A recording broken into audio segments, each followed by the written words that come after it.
My YouTube channel মই আজি আৰু এটা আপোনালোকৰ কাৰণে এটা নতুন ব্লগ লৈ আহিছোঁ।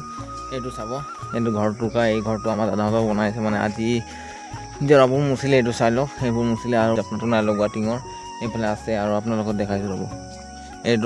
এইটোও মুচিলে, এইটো মুচি পিনে আজিও বৌহঁতে নিজেই চাংটো বনাইছে। বৌ আৰু মোৰ বাই এইটো নিজে চাংটো বনাইছে। আমি খুলিলে আৰু এইটো আজি নিজে বনালে বৌহঁতে। আৰু আপোনাৰ বেলেগ বস্তু দেখাইছোঁ ৰ'ব। এই জগটো আপোনালোকক বৌহঁতক আমি চাহ পানী আনিছোঁ, জগটো ইয়াতে আছে আৰু বৌহঁতে নাই যোৱা মানে আমাৰ ঘৰত আছে। জগটো ল'ব আৰু সেইটো আমাৰ ঘৰটোত দেখা পাইছে নেকি আপোনালোকে? এইডোখৰত আমাৰ ঘৰটো, বৌহঁতৰ ঘৰটো এইটো নতুন মানে আগফালৰ পৰা চাওক। এইটো মানে এইটো পিন্ধাৰ কাৰণে মাটি ভৰাই থৈছে, নাই হোৱা একো। আৰু এইফালৰ পৰা চাওঁ, এইটো জেওৰাটো মোচা নাই হোৱা। চাব, এইটো মুচিছে এইকেইটা। মাটিটো ইমান ভালকৈ নাই মিলোৱা হৈছে, এইফালে মাটিবোৰ আছেই।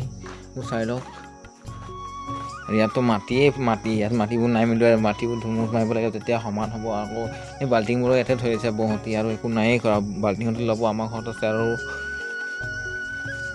বাল্টিং চাইকেলটো সোমাই থৈছে, এই গাঁতটো চাইছে আপুনি, দেখি পাইছে। আৰু কোৰটো আছে এইফালে, এইটো কোৰটোও নাই লোৱা। আৰু আপোনাৰ কি ক'ম, সেইটো মোৰ হ'ব আপোনালোকৰ ইমানেই। আপুনি যদি মোৰ চেনেলটো নতুন হয়, চেনেলটো ছাবস্ক্ৰাইব কৰি দিব আৰু ভিডিঅ' ভাল লাগিলে ভিডিঅ'টো লাইক কৰি দিব। আৰু আমি লগ পাম নেক্সট ব্লগত। ধন্যবাদ।